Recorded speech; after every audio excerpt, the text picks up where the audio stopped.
Okay, welcome back to another round table. Tonight we're going to be discussing a little bit about cryptids, and we're actually going to be discussing probably the most popular, though I'm sure some would debate that, and some even would refer to it as the king of the cryptids. We're going to talk about Bigfoot tonight. Um, If you do enjoy this kind of content, be sure to hit the like button and make sure you subscribe and click the bell icon and turn on notifications. It's down here somewhere. I always get the sides mixed up on camera. Tonight joining me is Jade again. She's becoming a regular. I don't think she's joining me at this point. I think she's just a fixture. I think we'll be more surprised if she don't show up. Also got my coffee. Can't do a round table without coffee. So let's get into this a little bit. For me, I've always found cryptids in general fascinating. I agree. Because for me, cryptids blur that line between the metaphysical and science. And I've always been the one who approaches cryptids more from science than metaphysics. I know at some point we're going to be discussing aliens on here, and I will do my best during that discussion not to roll my eyes. And I'll be honest, it drives me up the wall how many people's like, this cryptid, this whatever it is. I mean, they accuse everything of being aliens. So I'll do my best during that discussion to behave. But I would like to do that discussion because I think there's a lot of really good info to be said there. But this is Bigfoot. And for me, someone who loves the woods, loves to camp, grew up in the 80s. I think, in all honesty, my first real exposure to Bigfoot was Harry and the Hendersons. Yes. Right? John Lithgow. Absolutely. Oh, yeah. I love that movie to this day. They did a great job with it. How about you? Where are you standing on this? I mean, it's always been an interesting thing to think about, like a big hairy ape man running around the woods. You and I grew up in very similar time frames. So I grew up with Harry and the Hendersons as well. And I mean, and just hearing different stories throughout childhood and young adulthood. I mean, you hear different variations of Bigfoot, whether he's called Bigfoot or Sasquatch, or some people in different areas call them Yetis if it's in the snowy Alps area. Yeah. Yowie. The skunk ape actually right here in the eastern swamplands. Well, not right here because I'm above the eastern swamplands, but I'm on the East Coast. Yeah. And I mean, honestly, it's fascinating because I mean, our world is so massive and there's still so many things we have yet to explore and uncover. And it's kind of in a weird spot where we don't have enough evidence to necessarily say yes or no, they actually exist, but there's enough evidence to make you question. Yeah. And I mean, for me, my dad, the big one is, wouldn't you think we've already found it? Wouldn't you think science has already got it?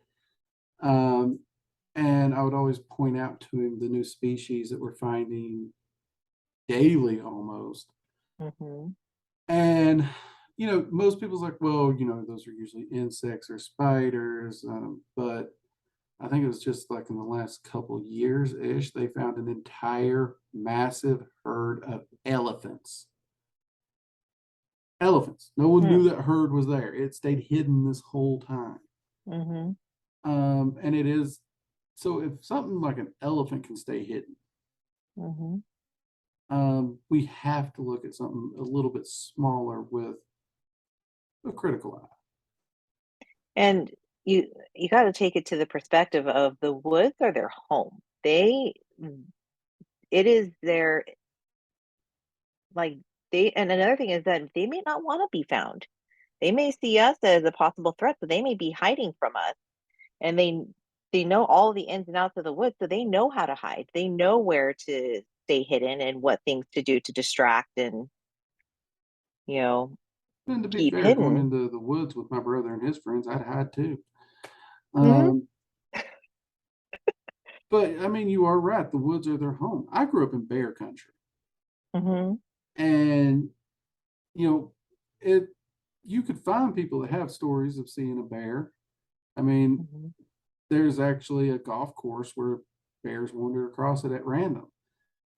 But if you were to just take a large sampling of people um, in that area, you would have a hard time finding one person out of 100 who saw a bear in that area, even though it's bear Hmm. territory.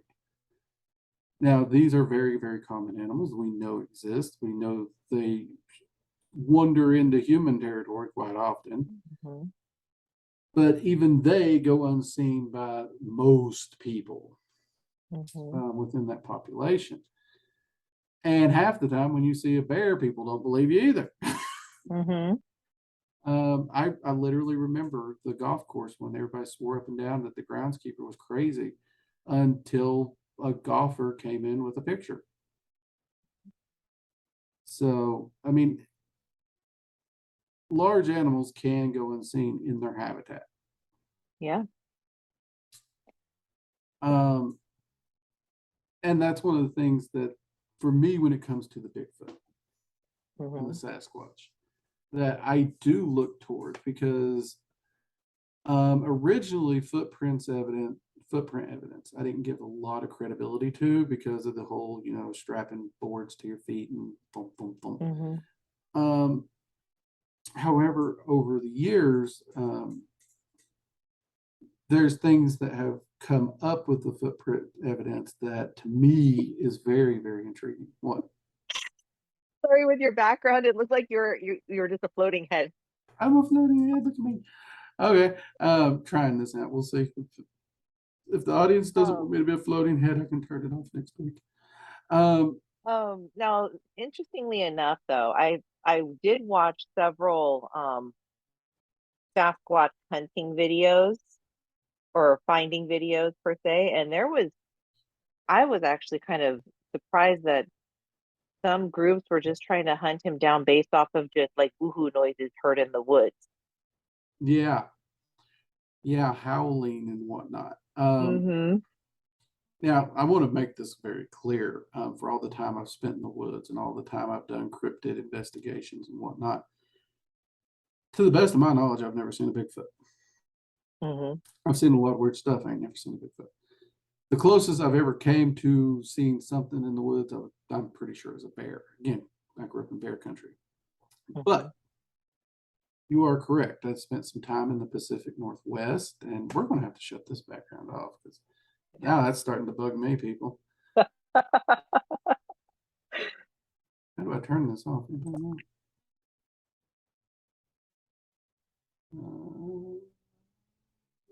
There we go. I think I did. All right. So I've never seen a Bigfoot, but I did some time in the Pacific Northwest, and there's a bunch of squatchers out there, which is what they tend to call the Bigfoot enthusiasts out there. Mm-hmm. And I am aware of at least one outing I did, and a few outings that I wasn't on personally where it was brought up, where you had more than one group of Bigfoot people in the same woods blasting calls at each other. So they were essentially using the call, hoping to get a call from a Bigfoot, but it actually turned out it was just two different groups blasting calls back and forth. I'm not saying that's what all these are, Mm-hmm. but it is a possibility. And that Mm-hmm. has to be considered, especially when you're in a popular Bigfoot enthusiast area. But we do know that, animal calls work, whether you're hunting for predators or whatnot. That's why we have these type of hunting calls. But you do have to be careful with, like you said, just blasting that Mm-hmm. noise. And I've seen the same thing with what they call wood knocking, which Mm-hmm. is where you're banging two logs or taking one log and slamming it into a tree. to get a response, which is something you do see primates do.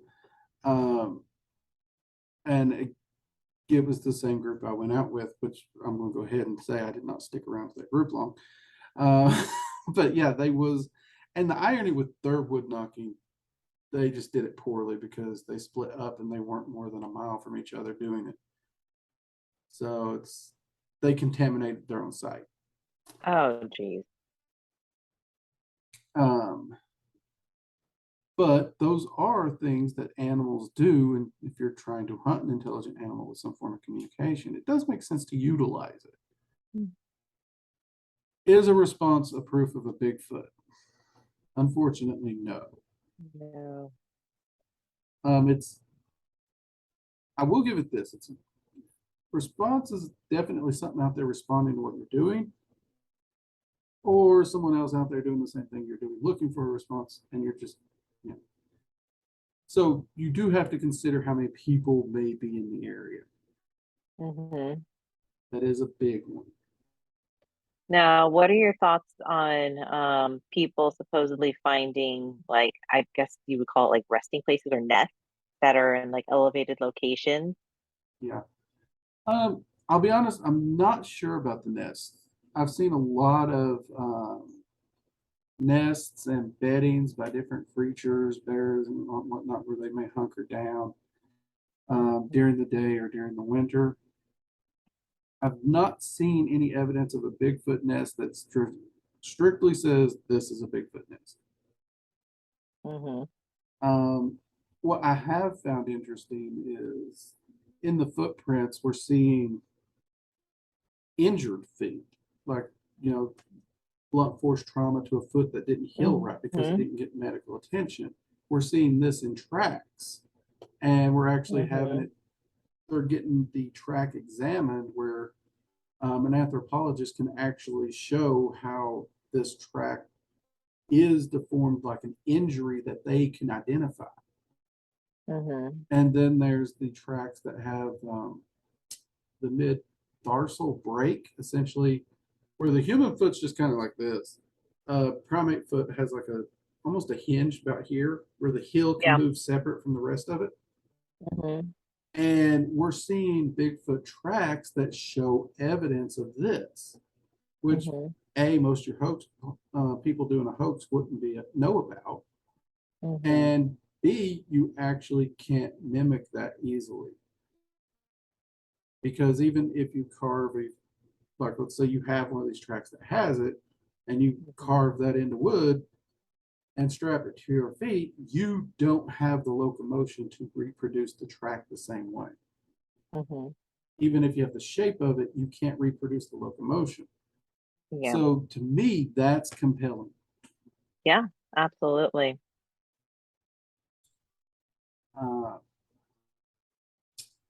And actually, you being on the West Coast now, what do you think of the ideal that these aren't really necessarily immediately territorial creatures, that they migrate? Because if you look at the sightings, I mean, we've got a lot over here around the deeper forest of the Appalachians and stuff, but the West Coast is definitely the hotbed for most of the sightings, from Northern California to the top of the Pacific Northwest. And I've been digging, and if you look, it continues north through Canada into Alaska along that whole wilderness stretch. So part of me's wondered where the U.S. being more populated than that wilderness stretch of Canada and Alaska for that matter. Perhaps the reason we're not finding them is we just aren't where they are most of the time. And if they're constantly moving, Absolutely. From what I was gathering, more of the U.S. sightings on the Pacific Northwest were in like the Oregon, Washington area. Not so much, I mean, it's like the northern part of California, but not so much, mid California area from what I gathered. It was more the northern side. Right. You got that. If you're taking, I want to say it's I-5, it goes over the mountain and that nice dense foresty mountain range into Mhm. Oregon, actually. That Mhm. northern quarter or third of California, Mhm. that seems to be where it stops. Yeah. So they are You. sticking to the denser forests. Mhm. Now, I found something interesting though. Supposedly there was like one or two sightings out in Texas. I have seen that. And if you start plotting sightings, like the central US, they're very sparse. They rarely Mhm. show up. And those are the sightings that there is no forest. There's no heavy, dense, high moisture content forest, which a few scientists have made the comment for a primate, you need lots and have heavy rain and moisture. Mhm. So those are definitely outliers. Could Yeah. it be one or two that got lost and wandered off? Perhaps a different adaptation. There's a lot Mhm. of things to consider there. Yeah. Um, I mean, but but there's some mountain ranges out in Texas that they might be able to. yeah, um, some plateaus and mountain ranges, Mhm. and there are newer theories popping up now that they may actually be quasi-subterranean. That they might I'd be read that using caves underground and tunnels and stuff. like around the Appalachians where we see them most, those forests and everything, we always think about the forest, but something else we have out there is Mammoth Cave. Mhm. And true, there's a lot of cave divers and spelunkers that are working to map the caves, but there's a Mhm. lot of it we haven't mapped. Yeah. And that would make sense as to why they'd be able to just pop in and out of so many different places Yeah. without a trace. I mean, even with a complex like Mammoth Cave, last time I heard, most people was sure we don't know all the entrances. Mhm. That may have changed. It's been a while since I've been down to Mammoth Cave, but Mhm. that does also show that there's plenty of caves up in the mountains and in the woods we don't know about. Yeah.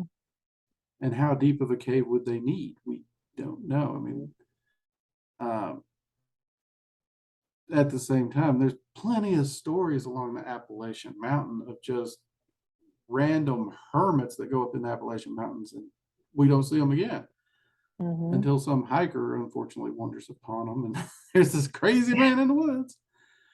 But usually those guys don't get mistaken for Bigfoots. I'm sure it's probably happened, but usually it's Yeah. crazy guy in the woods. Um, but if they can go unseen, again, you're running into that same thing. Yeah. And it kind of makes a little sense when you look at some of the heat sensor videos that you come across, because there's some videos that show there's like a large body Hmm. on those heat sensing cameras, and then all of a sudden it moves a little bit and then it disappears. Yeah, flare thermal So imaging. like it could make sense that maybe they were close to like a cave entrance or something like that, and they went underground and quickly went out of the range of the heat cameras, Yeah. the thermal imaging. I mean, that is an interesting one. And I mean, I've also seen documents where, we're seeing trees broken in almost like territory markings. Yeah, I saw that. Like there And was even some structures that were built with like some like large tree branches making like X figures and all yeah, yeah. these different structures that not a So, normal animal could construct on their own. right. So, I mean, to me, the Bigfoot is one where I think there's a probability there's something out there. Is it Hmm. necessary Harry from Harry and the Hendersons? Probably not. Um, but there is a lot in the woods and the mountains across the world that we don't know yet. Hmm. And the evidence that we're finding, I do find it compelling. Hmm. But I think we're almost at a point where a good solid Bigfoot track or something, I almost think we need a body. Uh, Yeah. and the reason I say this is look how easy it is to fake video now. I mean, we just turned off a fake background that I barely even know how to use. So you have to be a bit more critical of things these days. Absolutely. I mean, because you can find images of supposed Bigfoots and Sasquatches where they're far away and blurry, and all you see is just some big humanoid figure that's all shaded out. Yeah. There's no way to prove that it's a Bigfoot or just somebody wearing like a giant Chewbacca outfit. You know, that actually brings up a great question. Are you familiar with the Patterson footage? Patterson footage. Mm-mm. The Patterson footage it's probably the one you see in most documentaries where you see the Bigfoot lumbering along the creek bed shot on. Oh, okay. So I know what that is. I didn't know that's what the Patterson footage was. Yeah. Okay. Sorry, I'm a nerd.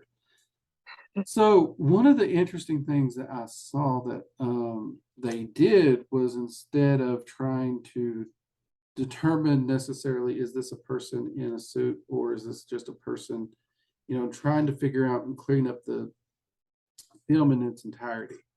They actually took it to someone who their entire job is to put a human in a costume. So instead of trying to give it to an anthropologist who understands apes, they gave it to somebody who understands film, they understand video, and they understand what it takes to put us into a costume. Okay. Now, what he did was they gave him the numbers of the creek bed and everything so he could find out what the scale was to start with. First thing he noticed is it didn't fit. Nothing fit. Like the trees didn't even fit. Interesting. Now, a tree, we can easily measure a tree. The tree don't move, it's there. So he looked at the type of camera that was used for the Patterson footage, and he found out that that camera had an option for a 50 millimeter lens over a 25 millimeter lens. Now, you wouldn't think that's that big of a deal, but the second he switched the lenses into his equation, the trees on the creek bed, everything lined up now. What this also done is it took the figure and also made it scale up to about the reports, so now we realize, first off, there's a fair chance that the lens was not what we thought it was on the Patterson footage. And then what he went from there, he actually started to essentially build a costume to replicate the video. And he actually designed, I want to say it was like up to 4 to 5 different heads to get the same movement that you see in that footage. What he found is the head that he designed that would replicate the head in the video. You cannot put a human head in that can see out. Our head would actually be coming out of its forehead because the way the skull is shaped, you couldn't put a human in there where they could see. So that was the first thing. And then he was talking about, and this, I almost wish Halloween was here for this one, but he was talking about how the fur moved. He's like, this day and age, we could do this. We have stretch fabrics. Back then, stretch fabric wasn't a thing. You just had basically carpet. So it wouldn't move like this. And I was like, okay, fair. But then he started to line up actual human locomotion. He put a overlay of a human walking that would fit that scale. The knees don't line up. The locomotion, the knees are off by 4 or 5 inches easy, I would say. So from his analysis, it came up that there's no way there's a human in that suit. Now, that is one take on it. That's not a definitive take, but it is an interesting take where you take somebody whose job is to literally put a human in a suit and critique the video. But by the time he was done, he was convinced there's no way that's a human in a suit. That is definitely an interesting take on that. Um, I never would have thought of taking an image to a costume person. That is smart. Yeah, because instead of trying to figure out how a human could duplicate this, he's literally trying to figure out how do we put this suit on a human. Mm-hmm. And anyone who does cosplay or anything, I mean, I've done my own built my own armor for, Mandalorians and stuff. When you start trying to put a human into something, there is a lot of logistical problems. Yeah. Oh yeah. Absolutely. And that particular take on it really fascinated me because he also had a good knowledge of film. Mm-hmm. Um, and he was able to get the film to match up in every other aspect once he got the 50 millimeter lens on it. So, I mean, we are seeing compelling data and information coming in. Mm-hmm. Absolutely. And actually, I did come across something that I researched earlier. Um, don't know how legitimate this may be, but apparently, like sometime around like the 1970s, like around 1976, there was some DNA testing on some potential like Bigfoot samples somebody was able to find. Okay. And from what I read, there was like traces of human-like DNA in it, but other stuff as well. Okay. I don't know about that sample, but I do know somewhere in Canada, I want to say it's like Ottawa. Mm-hmm. Um, there are hunting and fishing cabins that you can only get there by water plane, basically. It's the Mm-hmm. only way to get there. And these cabins have been attacked and tore apart by something. And Mm-hmm. people visiting there have heard the wood knocking. They've responded and they swear something attacked the cabins and shook it. Mm-hmm. And one of these individuals who, when he went to check on his cabin and it was trashed, Mm-hmm. decided to put it was essentially a big piece of plywood with wood screws sticking through it in front of all the Mm-hmm. entranceways to his cabin. So if it's a bear or whatnot, it's going to step on it and it's going to change its mind really quickly. Mm-hmm. When he went back to visit, something had stepped on it. And they were able to get a research team to take a look at it. And not this particular part, I'm a little iffy on myself personally, but after they collected some hairs and what looked like blood and tissue, they essentially took a Sharpie and connected the dots around the screws where the blood and tissue was, Mm-hmm. drawing straight on the plywood. And it did, they drew a connected dot that looked like a big giant foot. Mm-hmm. Well, the toes weren't there, but Ooh. I'm a little sketchy on that because, if you connect the right dots. But what I find, the reason I thought about this is they did get it tested. Mm-hmm. Now, some of the DNA wouldn't be back in time that we were going to get the results in the time they were filming this little show or whatever, but some of it did come back. And it was Mm-hmm. very similar to what you just said, where they had a DNA strand from something that was human-like, but there were aspects of it that was not. Mm-hmm. And they compared it to a variation that we would also see within primates. Yeah. So, but the scientists said this is one sample.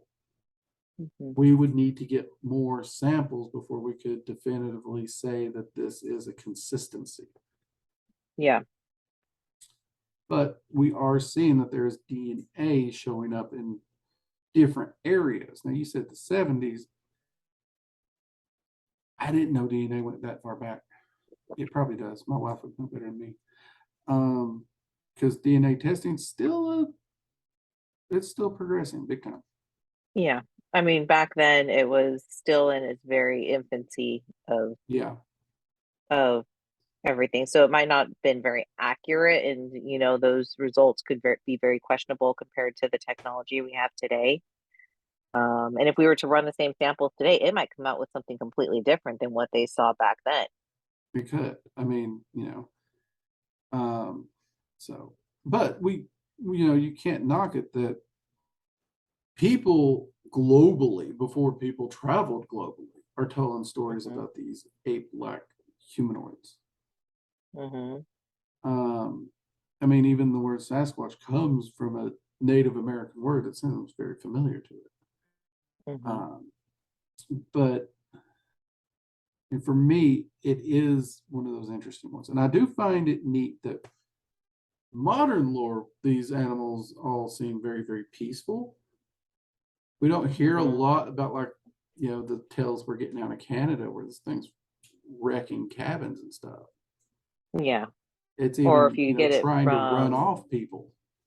like the lore of Yetis tend to be a bit more on the aggressive side versus Bigfoot is more docile and more hermit-like. So different variations. Could be a different publicist. Very true. Because I think here in the US, if we can slap a Bigfoot on it and sell it, we're going to do that. I don't think it's a coincidence we don't hear as much about the Canadian sightings. Because, I mean, my wife was forced to watch a lot of this stuff with me as I jumped down the rabbit hole of research. And she noticed, she's like, why do we only hear about North America? She's like, Canada's there. She's like, did anyone ever think that maybe? And I was like, actually? But it is hard to find documentaries or, stuff that really gets published about Canada or Alaska because, and this is just my theory, it's like, in order to sell it, we want it closer to home. Yeah. Like, you go to Washington State, you find t-shirts, hats, everything, Bigfoot bumper stickers. They know it's Bigfoot territory and they're going to sell Bigfoot stickers. I don't blame them. I do it too. But let's be honest, it's easier to sell a sticker for a lovable Bigfoot than a killer. Plus, you can sell stuffed animals to kids. So I do think a little bit of it's the Bigfoot got a better publicist than the Yeti. The Yeti needs to renegotiate his deal a little. Yeah. Though there was a show, Destination Truth. I want to say it was on Sci-Fi back in the day. It's really hard to find. Josh Gates done that show. He does Destination Unknown now? Expedition Unknown? Something like that. They actually did a Destination Truth on the Yeti where they were able to get a really great print on that particular show. And it's one of those things that, as an explorer and an archaeologist to this day, that's one of the things in his career that it's still the wow factor for him. And there's a lot of these shows where something happens, people are talking, you question the authenticity of their reaction. What I loved about that one when I saw it, you could tell he was genuinely surprised. He didn't think they were finding anything. And now he has this cast. So if you can find Destination Truth in that, you give that one a watch. It's really interesting. I'll look it up. And I know he did like a full 4 to 6 episode of a follow-up on that where he went back to the area. That you can find on the Discovery Plus thing. Okay. But you can't find the, unfortunately, Destination Truth episodes there. But, I mean, yeah, for me, there's too much evidence out there to just say it doesn't exist. Yeah. And for me, that's one of the things I love about science is you have to be able to prove it doesn't exist just as much as you have to prove it does exist. So Yeah. science can't definitively say it doesn't. Mm-hmm. We currently can't say it definitively does either. Yeah. We're stuck in this limbo phase right now with Bigfoot on proving or disproving his existence. Right, right. But again, Bigfoot has more evidence that we can put under a microscope and critique, perhaps, than any other cryptid. That is true. Now, I was joking with Safi that people's probably going to be disappointed because I ain't never seen a Bigfoot. I think everyone expects working dragon mystic. He's seen it all. I ain't never seen a Bigfoot. And you've done a heck of a lot of camping in your days. Oh yeah, oh yeah, oh yeah. I've spent a lot of time in the woods. In fact, I'm looking forward to our next move because it's going to give me more woods again. Where we're currently at, I thought there would be good camping here. Got here, there's nothing but RV camping. I was very let down, very let down. But that's okay. Who knows? Maybe I'll get out there and send me a Bigfoot one day. I don't know what I'd do. Working dragon mystic meetup, Bigfoot hunt style. Right. Now we'll say this: while we were in the Pacific Northwest, I would spend a lot of nights where I'd sit out back, have me a scotch or something, maybe have a cigar, or even just sit and enjoy the night. Mm-hmm. I love the sounds of the night. And when we were in a town called Bremerton, which anybody who knows it, it's not overly wooded, foresty area. It is up there in the Pacific Northwest, whatnot. Mm-hmm. And I'm sitting there, and a buddy of mine, we heard this god-awful howling followed by wood knocking. Now, he was convinced there's a Bigfoot somewhere in the tree line, which the tree line, seriously, it's probably 25 feet across to the next road.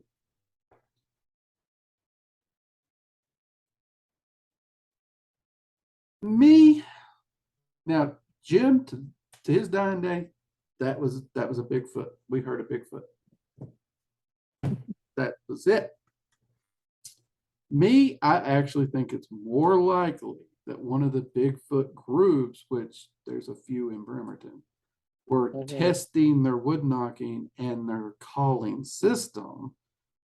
And that's more likely what we heard, because that area is, well, first off, not too many people want to be there in general. It's just not a really nice area, but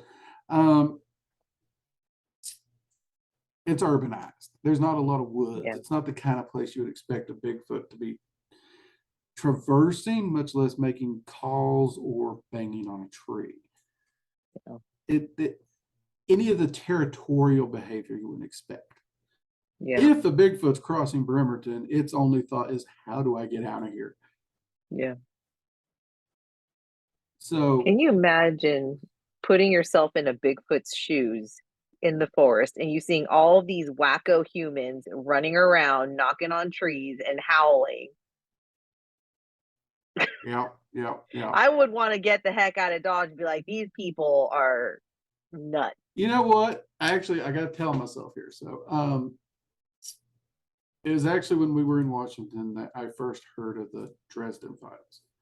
Mm-hmm.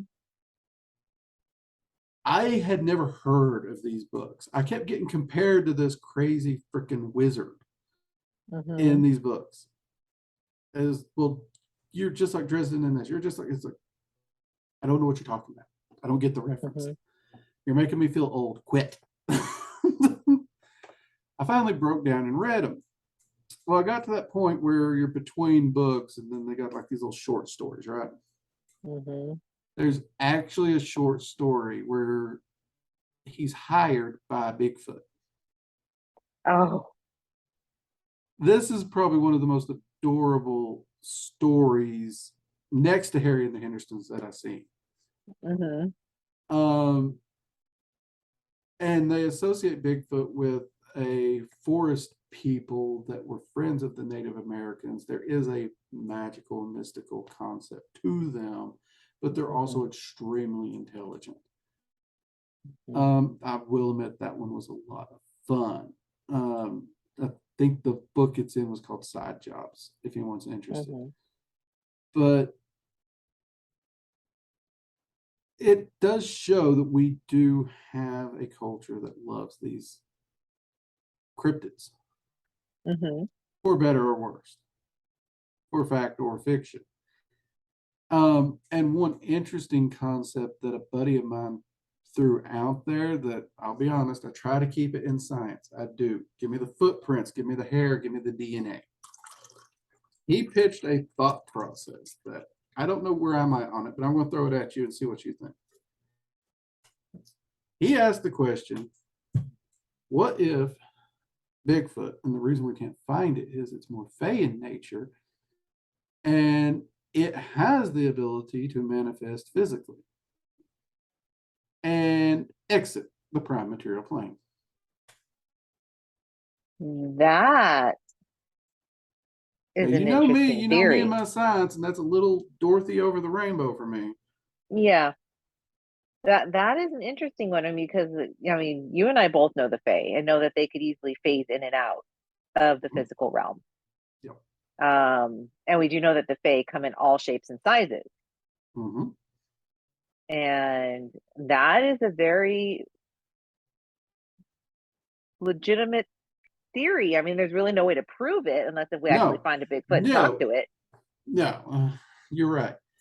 And that one is one that, when we look at the science, and that's why I don't like theories like this per se, is because we need the science, we need the data. And if too many people latch onto these concepts, we just start forgetting about the science, which is, where the UFO community went. They forgot about the science and just went with, well, we believe they exist. Everything's aliens. Yeah. But I mean, because that also begs the question, I know we're trying to talk more scientifically based around Bigfoot, but what are the possibilities that so many people believe in Bigfoot that he is in a sense like an egregore or a thought form? I hadn't considered that. I see where you're going, because technically, well, here's the thing. I've never seen an egregore physically manipulate the environment, but you could, I have seen one where it created visual hallucinations to the point you would see the egregore, because they're not physically there, so it's essentially quasi hallucination. That's an interesting thought. But for us to go down that route, we have to give egregores far more credit than we usually do. Yeah. But then we don't know everything about magic. Exactly. And I can't say the Fae concept's an impossibility. Here's why. Do you know what my number one favorite metaphysical / cryptid is?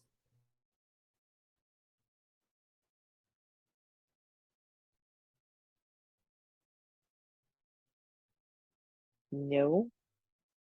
Hellhounds. Oh. And we will do an episode on hellhounds, so I won't go into this yet. I'll save that. A little suspense. But one of the things that I do love about them in their lore, they're one of the few entities that seemingly always, if you can see it, it's physical. So they've always been a fascination for me. And they are one where I think, had an experience with one. We'll save that. So you do have the possibility.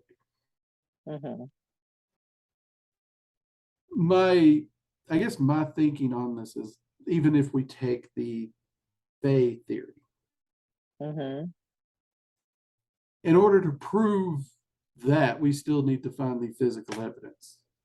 Yeah. So we still need a body. We still need footprints. We still need DNA. We still need something. Now, my big reservation to the faith here, actually. Isn't just, I don't want people going cuckoo. That's not it. Mm-hmm. Here's my big one. We have DNA that seems to be related to Bigfoot evidence-based phenomena. Mm-hmm. That points to a human-like ape. Mm-hmm. There's nothing in there to suggest magical woo-woo. Yeah. So right now, going with, even if it's an unlikely creature to exist, there is at least a scientific backing of probability. Absolutely. Where, to the best of my knowledge, science haven't given us a probability of anything fayish That we know of. that we know of. But we're not going to go down that hole. No, we're Whole not. conspiracy. Because, I mean, there are theories. I mean, I heard one theory where people wondered if Bigfoot were aliens, or if this is actually Bigfoot's home planet, and were they aliens? I mean, they go, Oh, just going down that whole rabbit hole. I mean, there was some articles that I read that some people were trying to say that Bigfoot were some type of a relation to Nephilim or something like that. yeah, okay. I agree. I don't think they're related to the Nephilim, but I will say this. If you look at the Native American stories and somehow they've mentioned the giant folk, if there were a humanoid group of apes that were quasi-intelligent to intelligent, and they were clocking in at 7 to 10 feet tall, that's a freaking giant. Yeah. And you look at how many cultures share the stories. And you look at how these giant folk in Native American concepts had reddish hair or blackish hair. And that does beg the question that these bestial giant folk in myth and legends, whether they're by different names, was it this mythological thing, or was it a Bigfoot? Because you do see those. And outside the religious context of Nephilim, if you considered Nephilim as more primal giant in form, not their origins of, spiritual, angelic, or whatever, you could see where the mythology builds on possible fact. Yep. But that is one of the things we have to understand, that myth oftentimes has a root of truth. And we need to find out what the root of truth is without getting lost in the myth. Absolutely. And that's often hard. Yep. That line gets blurred very easily. It does. But I personally think the Bigfoot saga is far from done. Oh no, we are way far off from finding any type of conclusion to that. Now, for those out there, those squatchers who go out into the woods and stay safe out there, I would say. Do focus on getting that scientific evidence. Try and get good solid photos, video, get your prints. If you can get hair, great. But get out there, and for most of them, just enjoy the hobby. Because even if you don't find a Bigfoot, there's something to be said for getting out with good friends in the woods and having fun. Absolutely. And it may be one of those groups that ends up finding him. There is actually a Bigfoot group in Washington State. They go out, they set trail cameras, they're doing a very peaceful kind of search for Bigfoot.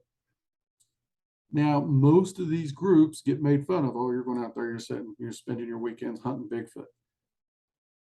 A lot of people fail to realize the good these people are doing, because this particular group actually proved that there is a mammal that was thought to be extinct still in the Washington rainforest. Oh, Their trail cameras found the proof that that is still roaming the forest. that is awesome. Is it a Bigfoot? No. Is it important? Yes. Absolutely. And the camaraderie and fun that these individuals have doing this, you can't buy that. No. So, I mean, by all means, I want to make sure when we're doing these cryptid videos, I'm not making fun of those out there looking. In fact, I encourage it because I've never seen a Bigfoot. I find the evidence amazing and fascinating.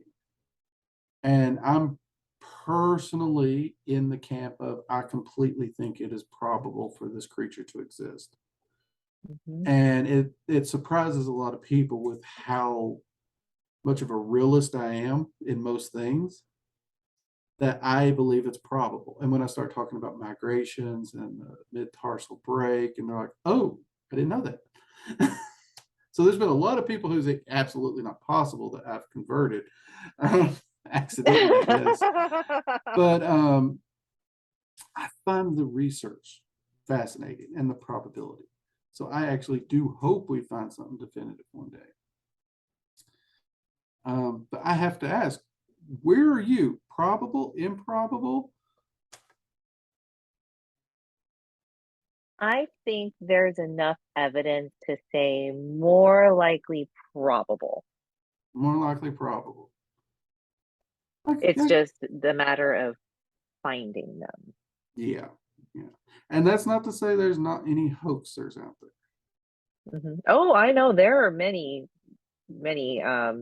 people who fake stuff out there, but there's enough evidence from all of these squatchers to at least give a sense of they got some valid research out there. And then you got like one of my old mentors, he was a practical joker. He attempted to teach me to ski once. Problem is he didn't ski either. So our first time down the hill ended up with us just turning into 2 human snowballs until we ran into the tree. So like any intelligent, sane human beings, we decide we're here all week. What do? His solution was we make a Yeti suit and scare skiers. I chose hot chocolate over here. He seriously ran around the ski lodge scaring people in a Yeti suit. So there are people who will turn this into any kind of crazy phenomenon they can. What did I learn that weekend? Hey, I can't ski. I can fall really good. And one of my closest friends and mentors, a freaking maniac. But at the same time, even the people he scared, not all of them, but many of them actually thought it was hilarious once they realized what was going on. This cryptid is very much a part of culture now. Even people who don't believe in it tend to have a love for it. And I've seen people who believe it's a complete impossibility that a Sasquatch exists get pretty scared when the possibility of it being in the woods with them's there. So somewhere deep down, even most of the non-believers I know, when they're in the woods and exposed, they're willing to consider it. Yeah. So, but I would encourage people to also look at the science behind the footprints, not just the footprints, like that mid-tarsal break. When I learned about that, that was, for me, that's one of the big things. It's like, okay, there's more to this than just people out there with wooden feet making stamps. And then you compound that with the multitude of feet that have injuries that we can literally look at forensically and say, that's a real injury. It would be very, very difficult to duplicate this as a hoax. Yeah. That's the kind of evidence that, for me, has made Bigfoot so fascinating and took me from there's no way to, okay, we should consider it. Because I'll admit, I was definitely one of the people who's like, don't you think if a big giant Wookiee was stampeding across America, we'd have found it by now? But I ain't seen Chewbacca lately. How about you? In case y'all don't know, I have a very, very deep well of sarcasm. So I can come off harsh when I'm making a point like that. I'm not perfect.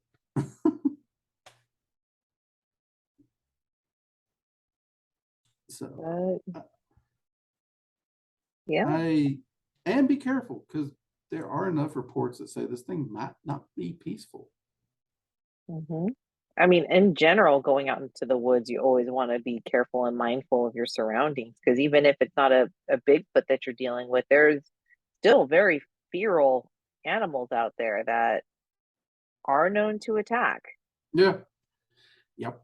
I mean, I grew up, we had mountain lions and everything. So it's just, it's weird, because part of me growing up, it's like, people's like, freaking mountain lion, how do you deal with that? It's like, it's a mountain lion. It's, it was just life for me. And I had a friend visit, saw one walking through my mom's backyard. It freaked him out. To me, it's like, what? You've never seen that before? So, I mean, I grew up in the South. It's definitely a different mindset down here. Not so much something I've been experienced too. I've lived basically a city life my whole life out here in California, so you don't get much of those out here. Maybe some skunks and snakes, but that's the gist I of don't most know. of what You we all get have some out here. pretty fierce raccoons out there. Oh dear God, the raccoons. Gosh, That pandas. swear to God, the raccoons out there came from New York. They're like, what? This is mine. What are you gonna do about it? They don't back down. Yeah, okay. Anything you want to add to this? Anything? I mean, we'll probably be revisiting Bigfoot. This is too huge to talk about. In fact, if anyone has any, let's say, recent within 10 years findings, documentaries, or something like that, and you're watching this, let me know. Let me and Jade know. Drop the documentary and where we can possibly watch it. Because I would love to get more information. In fact, I'm considering reaching out to some of the squatchers I know and see how their research is going. Maybe twist their ears into getting them here on the round table. Most of them pretty freaking shy, except there's two that I'll be honest, they're not shy, but we don't want them on here. They a level of no. We want credible people. I wouldn't consider them credible to pump my gas. Oh, no. So, or if you're watching this and you're a squatcher and you would perhaps want to come onto the round table, drop a little comment below here, or you can email me at workingdragonmystic@gmail.com. We can start talking back and forth, see about maybe doing a roundtable, getting you on here, and we will be nice. We'll try. I'm usually nice. I'm like, well, maybe that's me lying to myself. I try to be nice. I really do. Y'all see me in live stream. That's me. So there we go. We don't bite most of the time. Unless you ask.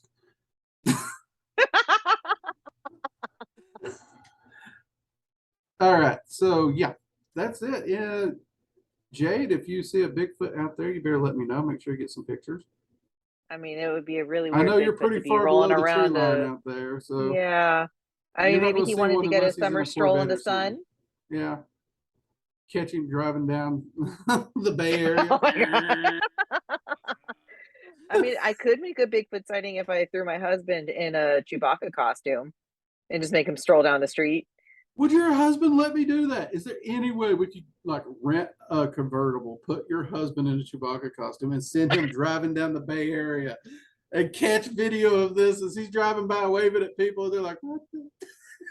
Could we do this? Run this by your husband. I need to know. And the funny thing is my husband makes an excellent Chewbacca noise to go along with it. Look out, California. I got a plan. The thing is, my husband is the same level as of mischievousness as I am, so he would probably be on board to do something like that. Nice, nice, nice. See, that's why you, me, and Steffi get along. There's just this mischievousness that goes around pretty well. So yeah.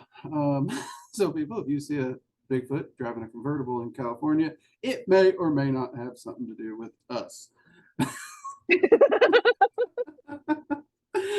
Get pictures either way. If All you right, do Jake. happen to be in California and see a Chewbacca driving in a car, take a picture and send it to us and say hi, Mr. Jade. There we go. Say hi to Mr. Jade. There we go. Yes. We'll see what kind of shenanigans we can get into. Definitely that footage would end up as a short on the channel. It'd have to be. It'd have to be. All right. But in all seriousness, this was fun. I look forward to doing other cryptids in the future. If anyone here has a favorite cryptid and you would like us to talk about it here on a round table, let us know what it is and why it's your favorite cryptid while you're at it, if you want to. Let us know what it is at least, but if you know why it's your favorite and you feel comfortable telling us in the comments below, be sure to put it down there because we would love to hear from you and we want to definitely do more cryptids. We're not limited to just the ones I've investigated personally or whatnots. So let us know so we can do cryptids you all want to see. All right. Anything you got left to say, Jay? Not at all. This was a blast. This was a blast. All right. Tell your husband we're putting him in a Chewbacca costume. He don't vote. All right. And I will see you later. All right. All right. Care. Bye, everybody. Good night.